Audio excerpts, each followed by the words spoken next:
Yo, we back at it. It's the motherfucking Gentleman's Talk podcast hosted in Hartford, motherfucking Connecticut. Today, we got one of the 3GB members tapping into the motherfucking podcast, and we gonna test his brain, see what he's doing in his life, see what's going on. Introduce yourself, sir. I'm the one and only Little E.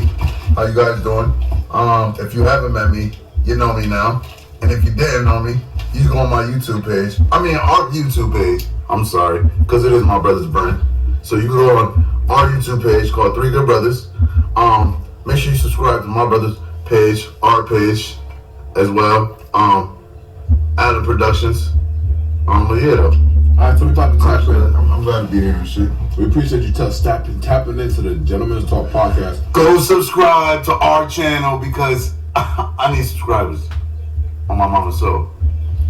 Especially for y'all females. Facts. No cap. Alright. Facts. Give us a little background on who you is, Little E. I'm an artist. I actually do music. I rap and I sing a little bit. I sing a little bit. My main thing is my rapping. Big bar talk over here. Real shit. You know how we do. Okay, next question. Okay, give me a jail story if you've ever been incarcerated. For people that don't want to go to jail, to keep them on the right track. I have been to jail. It is not a good experience. That's if you know what I'm saying. See, I like girls. I like being around females. I don't like being around niggas.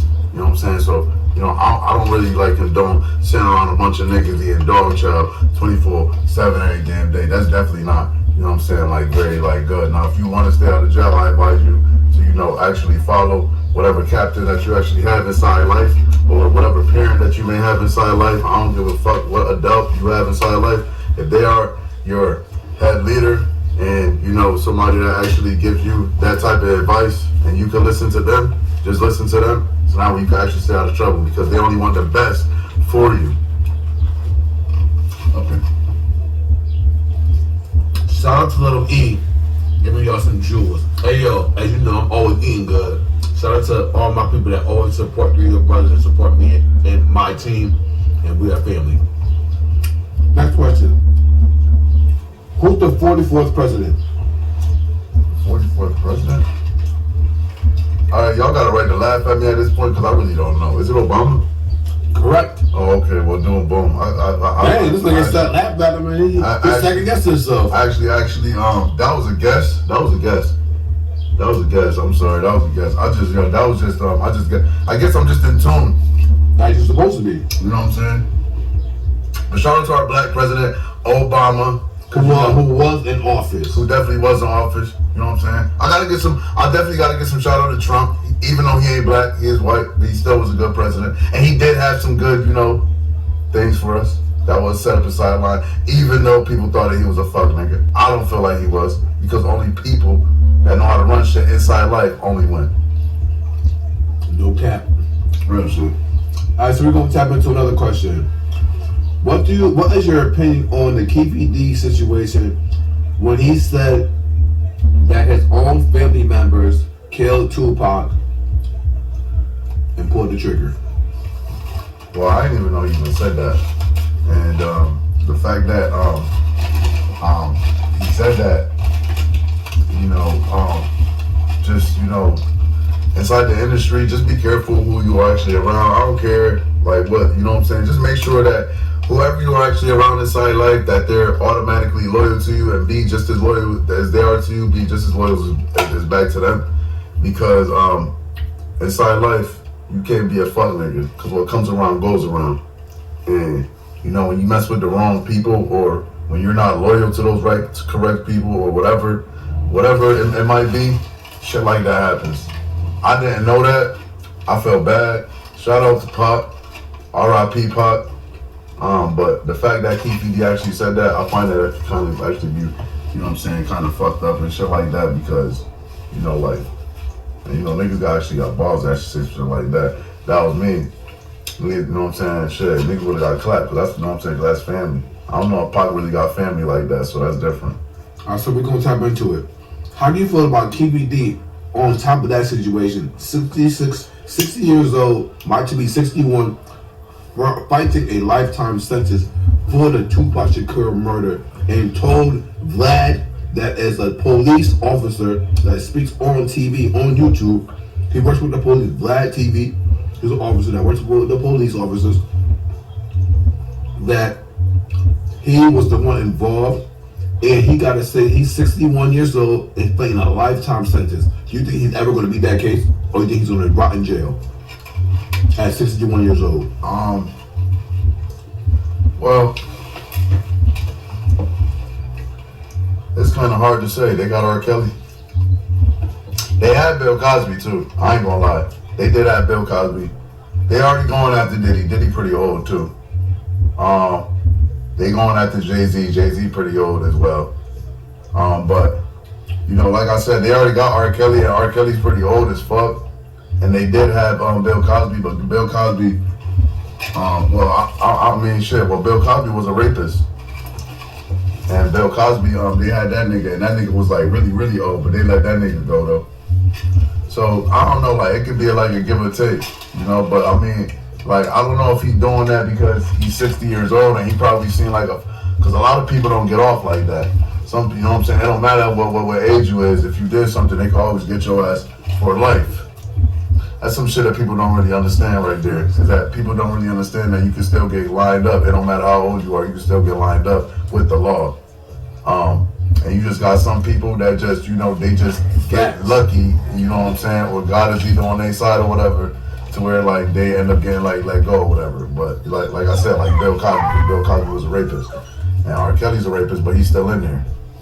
You know what I'm saying? So Bill Cosby actually was in there a shorter time than R. Kelly is, because R. Kelly's still locked up. So, you know, that's just a give or take. But I hope, you know what I'm saying, like that, you know, God might be on his side, you know what I'm saying? Because I don't really like condone old people, like really like getting locked up. But at the same time, I don't condone nobody going to jail. I do not condone that. But what I am saying is that, you know, shit. I got two things to say. He did the crime, so he can't, so fuck it, he can do the time. Another thing is, shit, man, shit.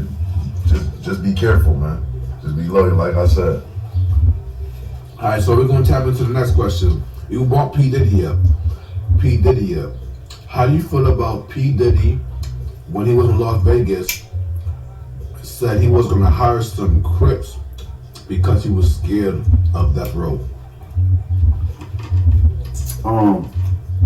I wouldn't. All right, so it's all right. So it's two sides. I'm speaking on both sides. Diddy is not a street nigga. He is a college motherfucker. He is a rich nigga though. I understand why he said he was doing it, because Suge Knight was a very powerful man at the time. Suge Knight was very powerful. Suge Knight would have killed your ass. Suge Knight had a lot of niggas hanging out from the balcony and all types of shit.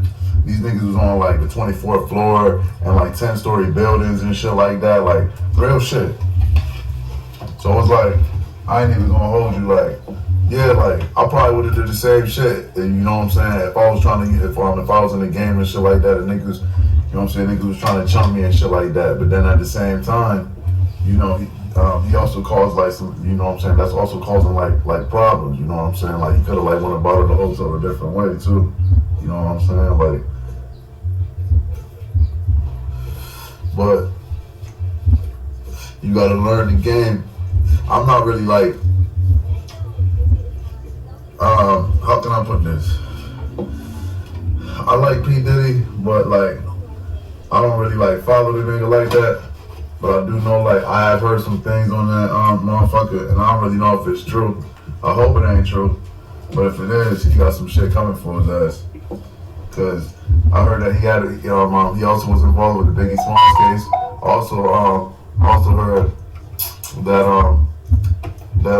not only that he was involved with the Biggie Smalls case, he was also doing other sexual activities with other artists inside the industry as well.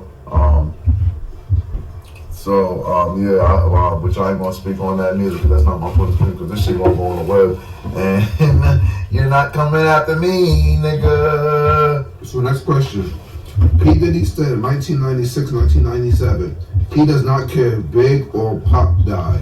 How do you feel about that?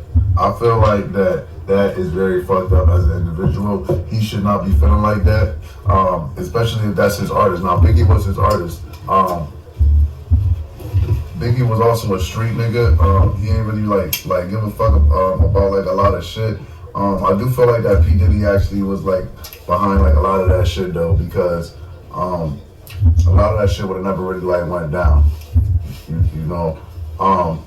I did. I was informed. I did do research on the Pac situation.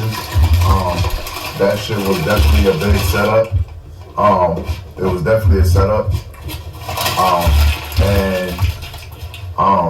P. Diddy definitely was informed. That day when they was at Quad Studios, actually in New York, P. Diddy definitely was informed that Pac was about to get set up by like three dudes, and did not say anything. I did hear about that.